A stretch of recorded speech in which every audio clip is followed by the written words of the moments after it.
Hello, kidney warriors! James here from Dadvice TV, your online kidney health coach, and this is Dadvice TV Live. Now, for those of you who are joining us for the very first time, welcome. Great to have you here. You're going to find Dadvice TV is full of all sorts of helpful, factual information. None of those miracle cures or scams or any of that woo-woo here. We're talking to industry experts about living with kidney disease to help you improve your quality of life, to take control and be your best advocate for better health while you happen to have kidney disease. Now, tonight, we're going to be talking about something I actually love, but ever since I was diagnosed with kidney disease, I've kind of avoided for the most part, and that is soup. It's getting cold. Winter is knocking on the door right now. It was like 35 this morning here in Michigan. Brr! And a nice warm cup of soup would be great. But I have been afraid of soup because I go out to the store, I look at those cans, and there's like 2 days worth of sodium in a small can. It's like that won't even fill me, and I can't get all that all at once. And I haven't made the leap to making soup here at home, but after talking to my co-host, it's super easy, and she is going to tell us what we need to know so that we're not afraid of soup, so we can enjoy some delicious, hearty, filling, and healthy soup that our kidneys won't be complaining about. So please, let's welcome from plantpoweredkidneys.com, renal dietitian, Jen Hernandez. Hey, Jen. Hi, James. Hi, everybody. It is so wonderful to be back on, and I'm thrilled to talk about soup tonight. A lot of people that I work with, they know that I've been wanting to talk about this for a while. So I'm very excited to talk about it and share tips and ideas with all of you. But really quickly, in case you have no idea who I am and we have never met, my name is Jen Hernandez and I am a renal dietitian. So I am a registered dietitian in the United States, and I am also board certified in renal nutrition after working years with patients in dialysis and also with chronic kidney disease.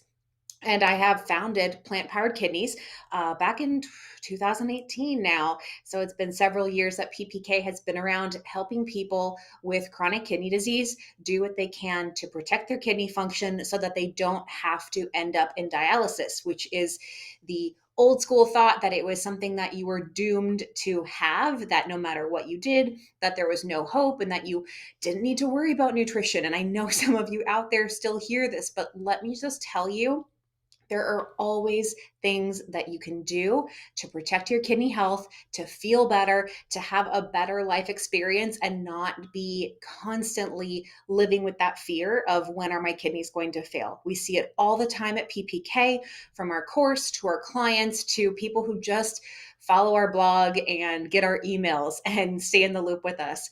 We know it's very, very possible, and we are here to share that information with you. One of the things that we do have is our free Facebook group.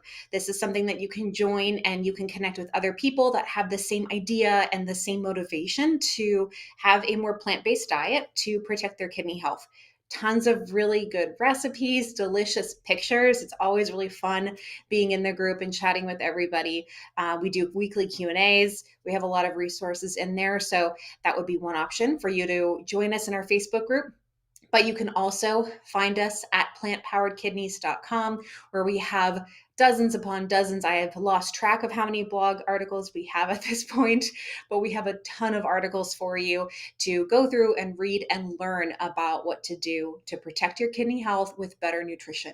So very excited to talk with you all tonight, and I love seeing these familiar names. It's wonderful to be back here. Yeah, it feels like it's been so long, but I'm kind of starting to get all settled here in Michigan and excited to be back on here doing this again. Now, I have a question for everyone out there in the audience who's watching. What do you think makes a kidney-friendly soup, or makes a soup kidney-friendly? Go ahead, type it in the comments. We're going to give you a few moments to type a few things in before I ask Jen that same question. There was something else I was going to say. Darn it, and I can't remember what it is. Ah, Well, I just want to say I'm really glad that you phrased the question to everybody that way because I know, I mean, we're already seeing some of the comments in here about like sodium. We got to be careful with that. And yes, there are certain things to watch out for soup, but I love that we focus on the positive things. We focus on the benefits of what soup can bring into a renal diet. So I love this idea. What is something that's good for a kidney friendly soup that helps you feel good? yeah, and I'll tell you, I absolutely love soup. My favorite has always been, and I have not had this in forever, split pea soup, which as a kid, I wouldn't even try it because of the name and how it looked, but oh my goodness. Absolutely love it. I could have it with every meal. And I also love French onion soup, which is very Mm, difficult to find a good one. When I go grocery shopping, I look at those cans, but when I turn around and I look at that label, whoa, the amount of sodium in a French onion canned soup is crazy. yes. Oh, I remember what I wanted to say. You were talking about, for those that are new here, diet is one of those things that plays such an important role in helping protect your kidneys and slow the decline of your kidney function. And I recently just got my new doctor up here in Michigan, and I interviewed doctors and picked one that I really liked, and she is a huge supporter of diet. Get your blood pressure under control and focus on eating healthy, living healthy, and staying active. So I was very excited to find another doctor that knows just how important our diet is as part of our health. All right, That's questions really now. great. Questions for you now. Jen, Okay. what makes a kidney friendly soup? Well, luckily, there's a lot of great things that you can include in a kidney friendly soup. The number one, I feel like this is kind of an obvious, but vegetables. I mean, soup is such a great excuse. It's kind of like it's like the winter salad. For a salad in the summer, you can throw in basically whatever you like. That's essentially what it's like for a soup, too. You throw in your favorite vegetables and you have a nice, hot, delicious meal or side dish or snack, whatever, however you like to have it. You can use a lot of vegetables and they can be canned, frozen, fresh. All those varieties are definitely doable because you're getting so many nutrients from them. Another thing that is very helpful to keep in your soup is whole grains. And this isn't something that a lot of people necessarily think about with soup. I know there's a lot of ideas for like a lower carb or just vegetables, but the whole grains are really, really helpful to make it have more fiber, to give it more nutrients, to help it feel more satisfying. So it's actually a legitimate meal and not something that you're going to have and then an hour later you're starving again. So the whole grains really help add to that, give it a really solid meal feeling. And then another thing in line with that are our plant-based proteins. Now, we can definitely, if it's something that you need to have like animal protein in the diet, if that's something that you've talked with your healthcare team about what is important to you and you can fit into it, that's a possibility too. We love promoting the plant-based proteins because we know they come packed with so many nutrients and amazing things. So, proteins is another thing we want to look at. We do want to make sure that we have the right amount of sodium. So low sodium is going to be great.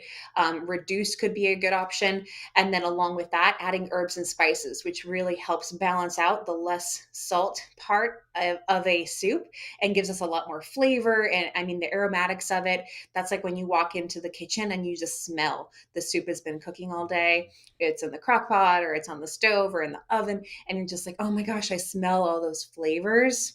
So, so good. And then finally, you want to make sure that you have a good amount of potassium. Whatever is the right amount for you is going to be the best, and it varies. And I say the right amount of potassium because not everybody is on a potassium restriction. Many people have a higher potassium goal, and we've talked a lot about that before. Yep. That some people need to have more potassium in their diet in order to keep their kidneys healthy. So don't just assume that you can't have potassium. Make sure you get it, make sure you talk with your healthcare team and find out exactly how much you should be having. But this is kind of like the checklist of finding or making a kidney friendly soup. Yeah. Now, when you mentioned the protein, what are some examples of plant based protein that I can put in a soup? Because that's always a So, question people ask. Where do I yeah. get my protein? Yes. And I completely understand. We talk a lot about protein and kind of being careful with it, but we do want to have protein in the diet. But fortunately, there are a lot of plant protein options. One of the great ones is the tofu and the soy products. So you have tofu, you have tempeh, you have edamame, you have soybeans, Ooh, you have, yeah, you have a lot. love edamame. Yes, you have your all your bean varieties, your chickpeas, you have lentils, you have oh my gosh, I'm trying to go through all the things that we have. I know we have a few graphics that we have listed to show the different kinds of beans and like the varieties of potassium.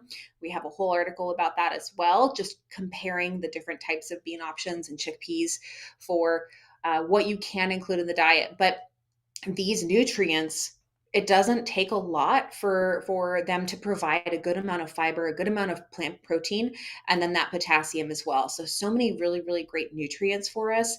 And again, uh, these these plant proteins are incredibly affordable. They are something that you can have canned or dried, and they are pennies. I mean, and you can get a bag of dried beans and keep it in your pantry forever.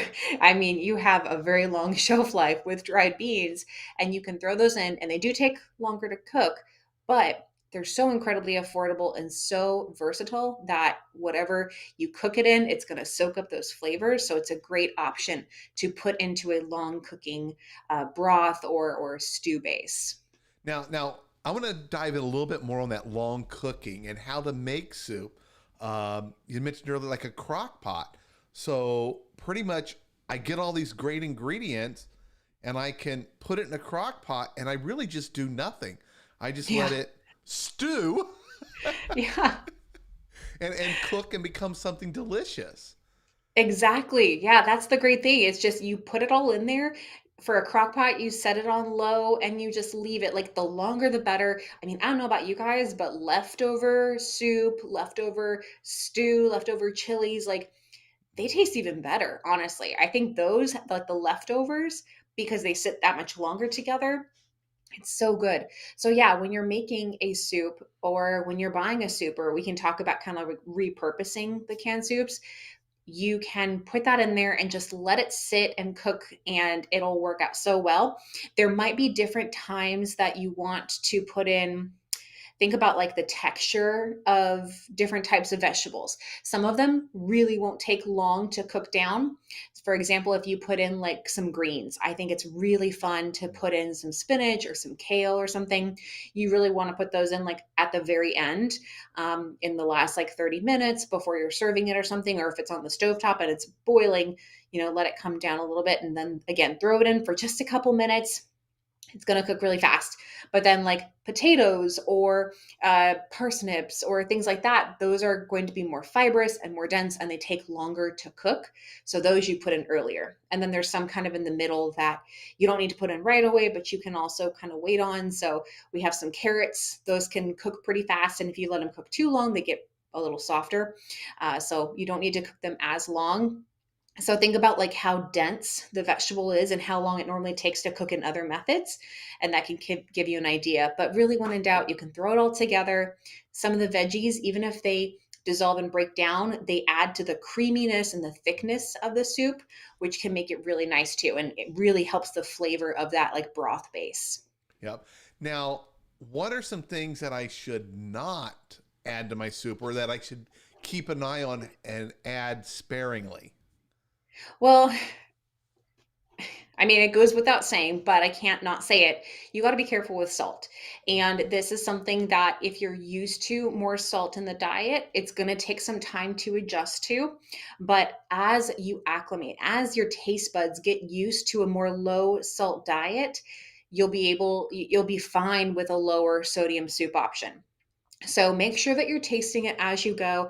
Start with a little bit of salt and see how it is. Make sure you're adding other herbs and spices in there too, and not just adding more salt. So that's going to be something that you really do want to be careful with.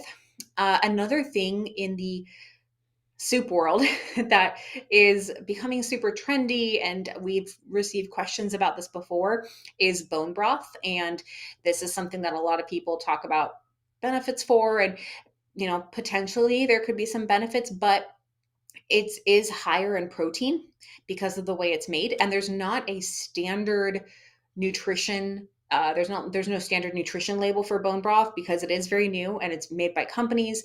So the nutrition it'll vary across the brand. So you want to make sure you read the back of the label for the bone broth.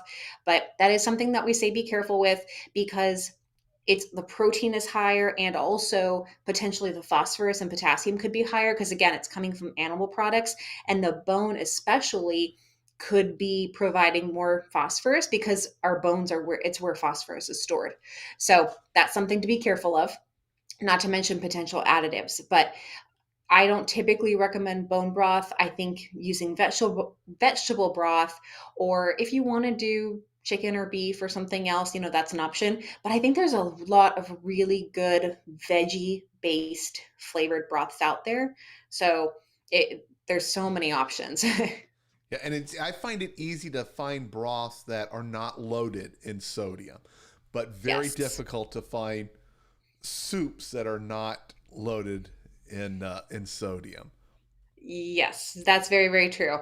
Another thing to be aware of is the cream based soups, which are very common, especially this time of year with a lot of like casserole cooking. A lot of our holiday dishes will use like a cream of mushroom or something like that. Just beware that when a soup like this is dairy based, it could also potentially be higher in phosphorus and potassium. So if these are nutrients that you need to be really careful about, just keep that in mind. Trying to use like half the can or look for like a homemade broth based substitute, things like that might be really, really helpful for you and still provide a lot of great flavor. And one of the things that we often recommend is using canned coconut milk to substitute for that creamy base, which works really, really well. And it gives it some fat, which helps with the calories. It gives it that creaminess and you don't have an overwhelming coconut flavor to it when you're adding in your other herbs and spices anyway. Awesome. Now, what if my kidney function's pretty low and my healthcare team has placed me on a fluid restriction? Do I have to be concerned about the fluid in the soup or only what I drink? No, absolutely. We need to pay attention to the fluid in the soup. It is primarily fluid. So you want to kind of keep in mind if you're going to have a bowl of soup, maybe measure it out. You can measure out the broth first and then add the other ingredients, or vice versa. You can strain out the ingredients of the soup and then measure out a small amount of the broth to count as the fluid. But this is something that I would see all the time during the colder months and the holiday season that people would be craving soup more and it's comforting and so it makes sense, but that's still fluid that the kidneys have to process, and if your body is telling you that it can't process that fluid very well and your healthcare practitioner, your doctor is saying you can't drink so much liquids anymore, you definitely want to consider soup as part of that fluid budget for yourself. Very good. Now, so it sounds like it's pretty easy to make a kidney friendly soup. And we just watch out for things that we're normally watching out when we eat, the excessive phosphorus and sodium big time there. Um, Mhm. what about if I didn't want to make soup? I wanted to go to the store. What are some tips? Where should I be looking to help me find soups that I can, occasionally have as part of my renal diet? Yeah, I totally understand. And we're not always going to be motivated to cook from scratch. Sometimes you'll find a great soup recipe that you'll want to, and then you'll have a big batch. But there's going to be nights where you don't, and you want to just heat up a bowl of soup pretty easily.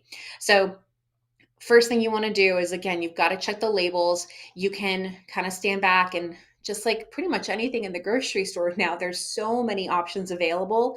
It's almost overwhelming. So take a look at what sounds good and see what kind of labels stand out right away that are focused on low sodium. And I want to just cover this again. We've talked about it before, but the different sodium labels that we can see in the grocery stores, a lot of them will say reduced sodium, which sounds great. And technically, it is a better option because it is less sodium, but they just mean reduced compared to the original. And so it's not necessarily a low sodium option, it's just lower than the original same product. So if you found a chicken noodle soup and then chicken noodle soup reduced sodium, sure, the reduced sodium is a great option, but don't just think it's going to be automatically low in salt. So keep an eye on that. Look for low sodium. That's going to be the technical or the correct term that you're going to want to find for a true low sodium soup. And then the other thing you can do too is, you were talking about that little can being so Yes. much It's sodium. not It's very large, but there's a no. lot of And sodium in those. exactly. And a lot of soup cans, even the small ones, may have multiple servings in them. So that's another thing to look at when you're reading the label, because if it's 2 or 3 servings, that's double or triple for the sodium if you were to just dump that can into a bowl and heat it up. So be aware of the sodium, or I'm sorry, be aware of the serving size, because that makes a really, really big difference. Okay. And along that, what I think is a really, really cool hack is that you can take half a serving. So half of, let's say a serving size is 1 can, and they're being really nice to us. And they're saying the 1 can is the whole serving. Take half of the can, add it to your bowl, and then use a equal amount, or however much you can really, of no salt added broth. So the broth will add flavor to it and it helps dilute it, but you still get the same flavor of the soup, just in a bigger bowl, which is really fantastic. Yeah. So this is something great that you can use, and then you get 2 servings from that 1 can of soup. Yeah, and I'm sharing your blog post on plantpoweredkidneys.com that shows that. And on plantpoweredkidneys.com, there's a link to this blog post in the description. You can learn about what we've just talked about with examples of different things to add. And you have a free recipe on there for an asparagus and celery soup, if I remember right. Yes, cream of Yes. celery and asparagus soup. That actually sounds Yes. really good. Oh my gosh, yeah. I love, like you're talking about split pea. It's like it's a variation of that essentially. So good. When I was young, I did not like broccoli cheese, none of those thick looking soups that I Mhm. like. I wouldn't try them.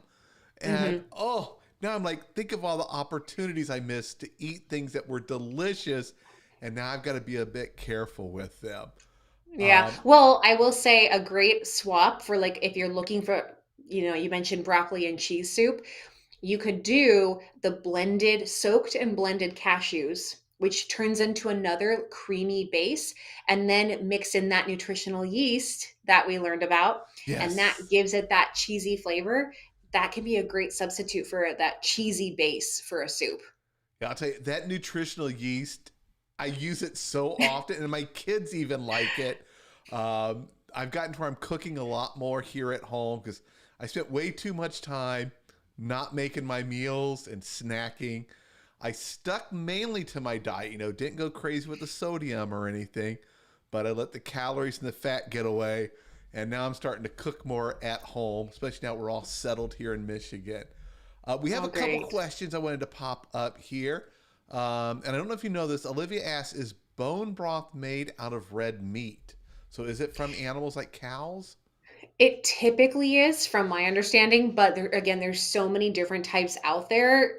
There will be a variety of them. So read the label. It should, it most likely, I can't say for sure because I don't know what the regulations, if there's anything. Bone broth is not something that I use, so and I have not looked into it too much, but I do know that it could be a variety. So take a look at the label and just be really, really careful about adding anything like that in, especially with the trends that are out there. Just be aware that it still adds a lot of nutrients in higher amounts that might be harder for you to handle. Yeah, that phosphorus is a concern for me because phosphorus, Same. I call it, for those that are new, I call it the sneaky snake. It seems to find a way to get in there, and there's a lot of phosphorus additives we got to be careful of because those ones we absorb almost Hmm. 100% or close to 100% of. Hmm. And I don't want to add any additional phosphorus. Here's another great question. Someone asked, at what GFR or CKD stage should they start being concerned or paying attention to the ingredients? That is a good question. So with potassium, there generally tends to be some type of at least like oversight and more like let's kind of focus on what's going on here around stage 4 or stage 5. And for phosphorus, that might not that might not be really looked into until dialysis, but that's one of the things that even when I talk with stage 2, stage 3 clients, I mean, it's one of the things we talk about in the plant powered kidneys course is phosphorus is something you should be paying attention to as soon as you learn about it, because it is, like you said, sneaky snake, and it it kind of snowballs over time. So it's something that people would say, don't worry, it's fine, it's fine, it's fine. And then it gets a little out of control, and then it's really hard to manage because this longer term damage that I reference it as the silent assassin of CKD. It just comes out of nowhere. All of a sudden it's a problem. And it's like, oh yeah, it's been here for a long time, just Hmm. building up. So phosphorus is something I think you should really watch out for right away. Potassium is something that, later stages you might need to watch out for, but not necessarily, because I will say I have stage 5 clients that do fine with no potassium restrictions. So it's really individualized, and it's really best to talk with your healthcare provider about when to pay attention to those. Sodium is also one pretty early on you want to Yes. watch out for and be careful with. Most people, not all, but most people with kidney issues will have maybe some bit of a sodium restriction, but usually they stick to like the heart healthy guidelines, which is like 2300, 2400 milligrams. The American Heart Association says 2300 milligrams or less. Some people will have to stick to a 1500 to 2000 milligram per day, which actually is pretty good when you're focused on whole foods and you're not doing a lot of processed foods. But the American Heart Association also has what they call as their salty six, and canned soup is in that top six saltiest offenders. Yeah, and I'll tell you, so many people there's so much sodium in the foods that we eat that we really don't realize it.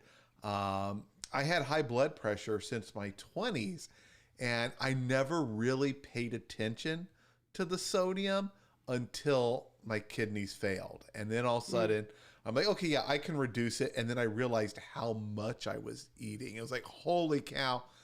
yeah. Now, if I taste something that has an, an excessive amount of sodium, it does not taste good to me. Salt is not a flavor that you should be eating. It's supposed to give a little kick, a little something to it.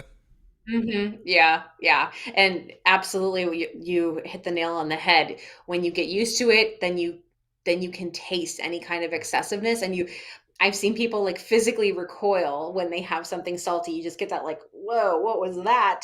And your body will relearn and then be able to warn you like, hey, this is probably going to be a lot for me to handle. And there's mechanisms, including with what our kidneys do, to help take care of that. But the challenge that comes in is if your kidneys aren't up for that role, if they're not able to take care of that, that's when it gets harder. So we want to take care of our kidneys and make sure that they're protected for the long term. So let's not push it in the salt. Yeah, and we had a couple questions about phosphorus. So for anyone out there, the reason I call it the sneaky snake is there's so many versions of it, and it's used as a preservative so that things can sit on the shelf for unimaginable long periods of time. Look at the label, and you're looking for PHOS, those 4 letters. It'll be part of a big, giant, almost unpronounceable word. Hmm. That is the phosphorus. And the quick trick that my dietitian gave me when I was first diagnosed, if I look at the ingredients and in the first half of them, if PHOS appears once, no. If it appears 2 or more times in all of the ingredients, no, skip it. And that was my quick way to find things that were potentially excessive in the phosphorus, and Hmm. started working towards finding more whole foods, more natural foods, more better foods. And another thing about phosphorus, the artificial kind, those PHOS ones, our body absorbs it nearly 100%, but then the natural kinds. Like you may say, oh, there's phosphorus in these potatoes.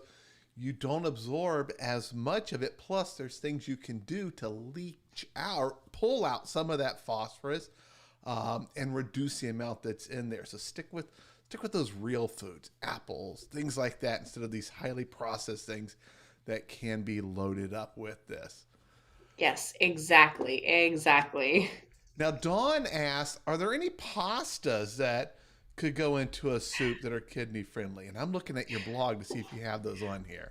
I was gonna call Dawn out and say, "Hey, go check the blog because we do have a whole pasta article. Yep. We have tons of things on here and a lot of new stuff recently too. So there's an entire article about pasta, and so I mean the one of the types, and this is kind of like a more generalized recommendation or idea for you, is maybe take a look at the gluten-free pastas to add to soup. And the reason I say that is because the gluten-free products are typically lower in protein, which can be really, really helpful for people that need to be careful with protein in their diet. So, doing something like that just helps give a little bit less protein. It can be less, well, it can be less phosphorus for sure, and potentially less potassium as well. So, that in general, whatever type of pasta you're looking for to add, that could be a good option. You could do, I mean, brown rice pasta. So that's another kind of group, and it's going to have a little bit more of the protein, but it's a whole grain. So it has fiber in it, which is really, really helpful. So brown rice pasta is something that I have also recommended quite often. There's a lot of the legume type pastas like lentil based pasta, chickpea pasta, black bean pasta, edamame pasta. And those are going to be higher on the protein and potassium side of things. So if you have more flexibility in your diet, that might be a great way to get more nutrients in without having to have so much. So those are a couple options, but I'll tell you what, like most of our articles, they're pretty thorough. We have a ton of information in there, and I could never possibly get through all of it in the time we have.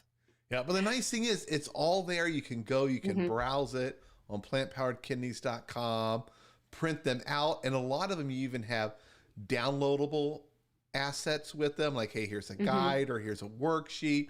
I'm looking at let me bring it up here on the screen. I'm looking at the blog for tonight's conversation, the kidney friendly soups. You even have down here on it, look at all these people. Look at this. Oh, lots of great information. You even Oh, leeks included are a so good. video, and I Yeah. I have learned so many things watching you cook, foods to try that I never ever would have even given the slightest consideration to, and it's just made eating healthier, eating better, so much easier for me and so much more enjoyable. Down here's that recipe for that one. So much great stuff here on your blog post. All right, I'm glad it's helpful. we are we're at the end of our time, and we're trying to keep these down to 30 minutes because I know an hour is a lot for a lot of people. So thank you Well, so much. you're welcome. I was going to say, if you have questions, you guys, you can always post at the very bottom of the blog. There's a comment section, so you can post your questions in there, and we try to do our best to keep up with the questions on the blog too. So if you want to talk more about that topic, feel free to post there, and we're happy to do what we can. Yeah, plus in the Plant Powered Kidneys Facebook group, great Yes. place to talk about, hey, I'm looking for a low phosphorus recipe for this. I like these. There are so many amazing recipes and suggestions in there, and it is a wonderful, positive community of other people living with kidney disease, everyone with the same goal. Let's take charge of our kidney disease. Let's be our own best advocate, and let's help each other live the best we can. Yes. And Yes. there's links to Plant Powered Kidneys in the description here. All right. It has been great chatting with you. Thank you all out there. Please share this video. Help other people discover the helpful information here. Help get them over to the Plant Powered Kidneys Facebook group. That way, they can feel more empowered and join a fantastic community of other people looking to what I like to say, kick kidney disease to the curb. All right. Thanks, Jen. I'll talk to you next time. Sounds good. Take care. Bye, everyone.